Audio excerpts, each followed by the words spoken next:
Prime time local news, serving the Lakeland and Midwest regions. The City of Lloydminster is handing out some additional funds entering the summer season. The just over $10,000 comes from the Saskatchewan Lotteries Community Grant, with money going towards Black History Month and the Reconciliation Reads Book Club.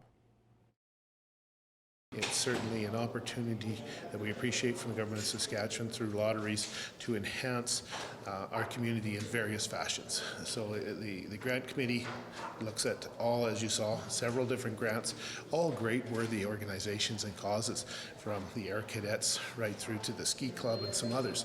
But as we know, there's only so much money that can be spread around. Among the programs to get grant funding, another one looking to come to Lloyd in the near future is Summergration. So if you can imagine coming from halfway around the world to Lloydminster and not knowing what goes on in Lloydminster in the summer and what's available, from swimming lessons at the public pools, both indoor and the outdoor pool, truly getting appreciation of Bud Miller Park, introduction to sports, introduction to the culture of the summer. We have Street Fest coming up here next weekend. After approval from Council, the funds will be allocated just before the start of summer. Art Academy students within LPSD had the chance to explore the restaurant industry in a fun, hands-on way. Spiros, right here in Lloydminster, gave them an exclusive tour, and our Shelby Clark has more in this week's edition of Beyond the Classroom. Spiros owner Maria Kokonaz always enjoys young students coming in to experience their lifestyle on a daily basis. Just to see these young kids that are, soon going to be needing jobs, or soon going to be, they're sort of at a threshold in their life where they're kind of making decisions about their next summer, what they're doing. And, they're already branching out with the Art Academy and their likes and their dislikes in this world. And now this is something new for them too. Maria is a strong believer in people following their passions and dream goals. These young folk here, they're proof of, broadening their world by opening up our doors to saying, you know what, this is art too. Creating, this is art too. You can express yourself just by coming into a kitchen, or, just culinary arts is a very, very, very amazing way to provide for your life, but still continuing to do what you love. 30 people filled the Spiros kitchen to learn how to create pizzas in a creative and obviously delicious way. Students in the Art Academy have been waiting on this day for weeks and were thrilled on how it turned out. Having the chance to work in the restaurant and make food, the Art Academy continues to find unique ways for students to express themselves. It's fantastic. It's like a really, really great outlet for all of your emotions, and Brandy is so supportive, and it's so fun. Art Academy is really fun. It shows you different styles of arts, and it just really puts you out there sometimes. And that's it for this week's Beyond the Classroom. Lakeland College's doors are open for program info sessions on March 3rd and 10th. RSVP now at lakelandcollege.ca/info sessions.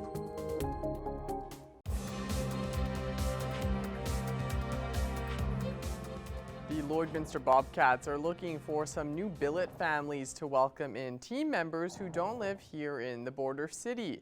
Our Thomas Wildman has more. Today we have Melissa Peterson, the billet coordinator for the Lloydminster Bobcats, and she's here today to talk to us about how the Bobcats are needing a few more families to take over as billet families. And so thank you so much for being with me today, Melissa. Thank you.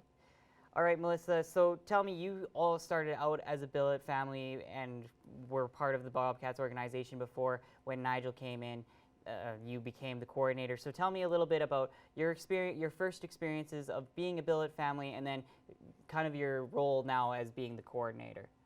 So we joined about 5 years ago just to become a billet family, and in our time, that first year is when Nigel came and joined the organization.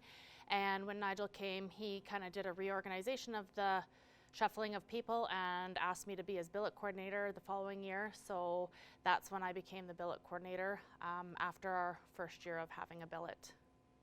Awesome. And so as a coordinator, you also will have another boy and young man come and join your family.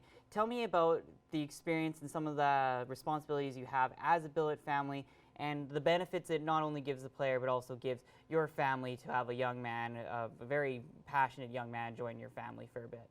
Yes, there's lots of benefits for both the player and the family. The biggest benefit, I have 3 young boys in my home, so it gives them a big brother to look up to. My 2 oldest ones, they enjoy hockey, so it gives them a good role model.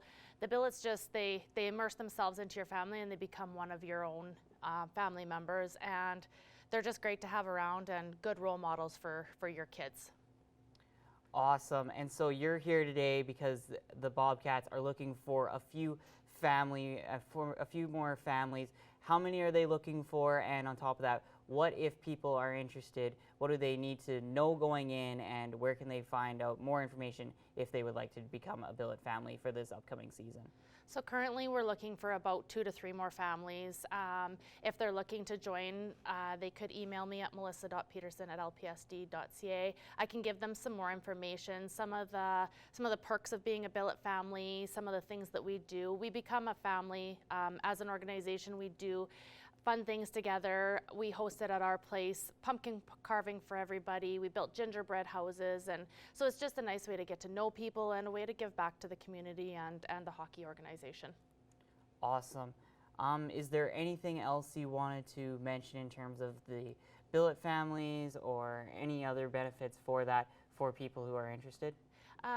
Just that being without billets, we wouldn't have a junior hockey organization here, and it wasn't too many years ago that we were in jeopardy of losing the organization. So if anybody's maybe on the fence or thinking about it, just to shoot me an email, I can answer more questions, and we're always looking for more, and it's a great experience, and it just I've got 5 or 6 extra boys out there that are my adopted children that I still keep in contact with, and it's lifelong experiences and bonds that you make that you can't you won't regret it. Awesome, perfect. Well, we'll flash that email up one more time to show you who you need to get in contact with. Thank you so much again, Melissa, for all the information, and if you're interested, be sure to get in contact with Melissa if you would like to become a billet family for the Bobcats for the upcoming 2024 season. And now let's check in with Shelby Clark for another look at weather.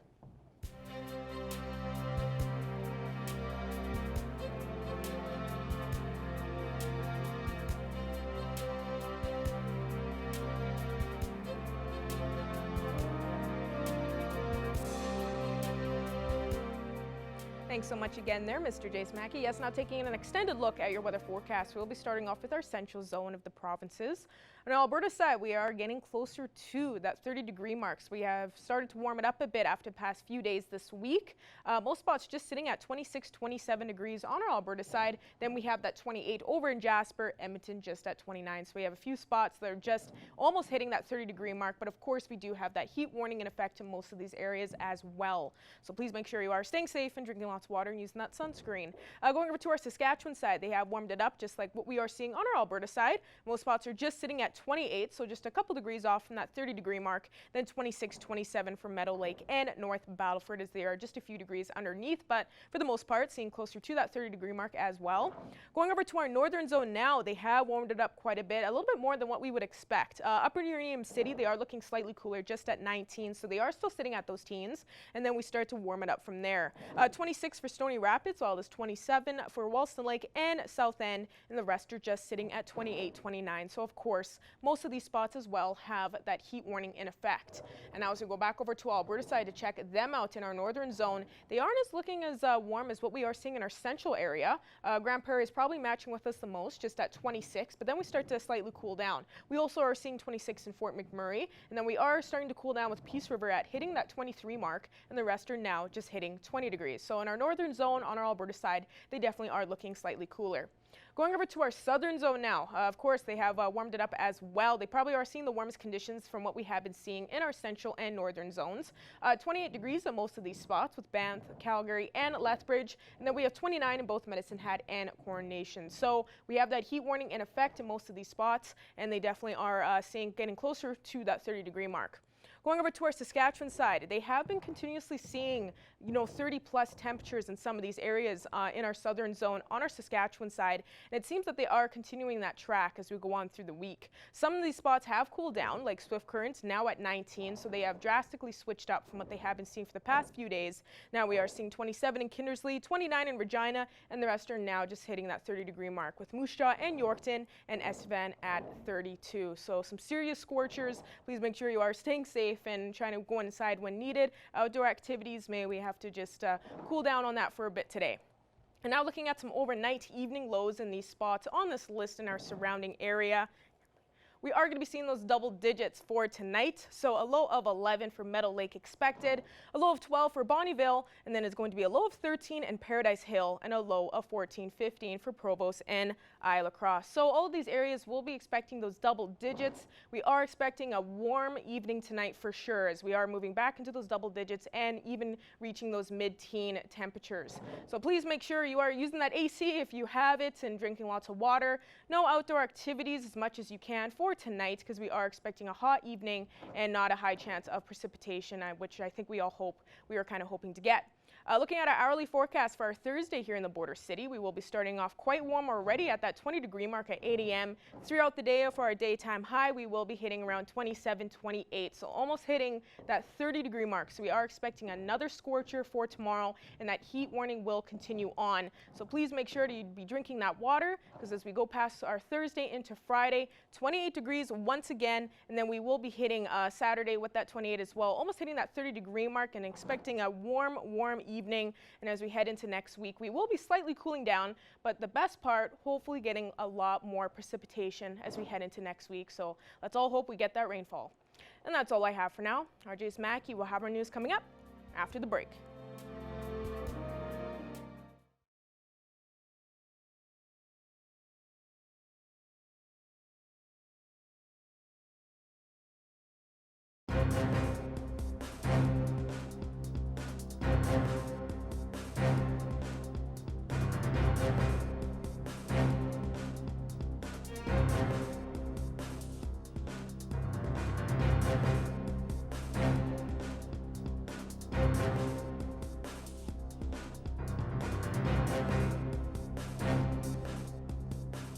Courtney Lakewold is joining us today on Primetime Local News. Courtney is an archaeologist, also the programs manager for Bodo Archaeology. Courtney, welcome. Thank you. Thanks for having me. We are going to talk about the Bodo archaeological site today. I think it's maybe one of the hidden secrets and hidden gems of this area. So many fun things that can be done there. Can you tell me a little bit about the site itself and what people can do when they go there, Courtney? Yeah, you bet. So Bodo is a small town south of Lloydminster, just over an hour away. And we actually have one of the largest and most well-preserved archaeology sites in Western Canada. And what's unique about where we are is that the Bodo Archaeology Society actually offers public programs. So it's one of the only sites where people can come and actually participate in the archaeology. We have all kinds of good artifacts to find here. So we have bison bones, arrowheads, pottery, lots of different stone tools. And the public can actually come and dig with us alongside us in our adult dig programs. So we're running those the first week of July and the first week of August this year. And then people can also just come for drop-in tours. So one of our goals is to share the archaeology of Alberta and Canada with the public. So people are welcome to come for drop-in tours. We're open now until August 18th. And then for kids, we actually have school tours running right now. We actually had our first school tour today, and it was a school from Lloydminster. So we have school tours for most of June, and then in July and August, we have kids' day camps. So kids can actually come for the day, hang out with us, go see the real archaeology site, hold real artifacts, and do a bunch of fun activities with us. So if people from the public go out to one of these camps and they actually find something, does that then go to your team to be cataloged, or how does that work? Yeah, so everything stays here with us. We do have, usually university students who are summer staff, and they are studying archaeology. So yeah, they will process the artifacts, they'll catalog them, and then eventually they'll make their way to the Royal Alberta Museum in Edmonton to be stored. And then sometimes we bring them back here for display. This is something that's so unique because it is a chance to be hands-on and really get it, the full experience with this archaeological site. So, what kind of a reaction do you usually get from people, especially when they happen to be lucky enough to find something? Yeah, it's one of my favorite parts is seeing other people find stuff. Yeah, I've been fortunate enough to find a bunch of stuff myself, so I really like seeing when someone finds like their first arrowhead or piece of pottery. Um, it's really fulfilling. They are contributing to uncovering our past, and they're usually really excited. And yeah, there's really a sense of pride there in your own local history. Is there a cost for people who want to come out and be part of these digs and check out the center? Yes, there is. So for the drop-in tours, we have um, rates for adults and kids and families. So adult tour is $20 and it's usually about 2 to 2.5 hours long. We have family rates, so $50 for a family, and then the kids are $10. Our kids' camps are $35 for the day. And then if you want to come and dig with us, it's $125 a day. And you can come, we recommend at least 2 days because, yeah, people are usually sad to leave after only 1 day. So we recommend 2 days, but lots of people stay for the whole 4 days. If people are looking for more information on any of the either the camps or just coming out for a day, Courtney, where is the best place to find that? Yeah, so you can find us at bodoarchaeology.com is our website. Or we're on Facebook and Instagram at Bodo Archaeology. So those are the best places to find out what's going on with us. We update our Instagram and Facebook regularly so you can see what's going on.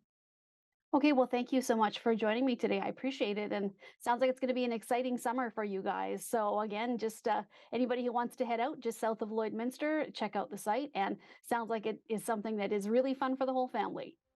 You bet. Thank you so much.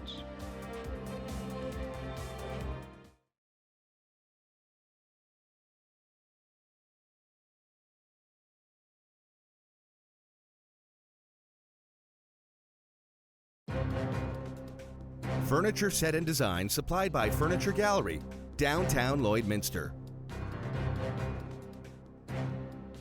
All right, I'm joined today here on Primetime Local News by Jackie Tomeyer, the General Manager of the Lloydex. Thanks for coming in today, Jackie. Thank you for having me. So we're here talking about the Lloydex Fair. It's coming back to Lloydminster July 12th to the 15th. Always an exciting time. So I'll give you an opportunity, first of all, to kind of just share with us a little bit about what people can expect from this year's edition of the fair. Yeah, so the theme of this year's fair is Times Are Changing, and that is a lot of our fair has changed some components to it. We have our standard midway is always back. We've changed up the entertainment a little bit. We've gone to one standalone concert on the Friday night, and that's Tom Cochrane. So that was a big announcement we did a few weeks ago. We have Yard Thrill Show is going to be pig races this year, so that'll be fun. We have our kids stage outside for some kids entertainment, and that'll be filled with some local entertainment plus some out-of-town entertainment. We have the ag shows, right? We have the heavy horses coming. We have a beef pen show. Our sheep show is always really popular.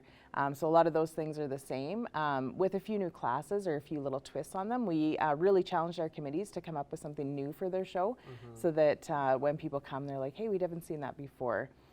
Running of the Bulls is back, so that's on Saturday, and we've expanded that show. We're going to do wild pony races and what's called a calf scramble. So that's going to be a little bit of components for the kids to participate in, and then we'll do the Running of the Bulls and see how many contestants we can talk into it this year.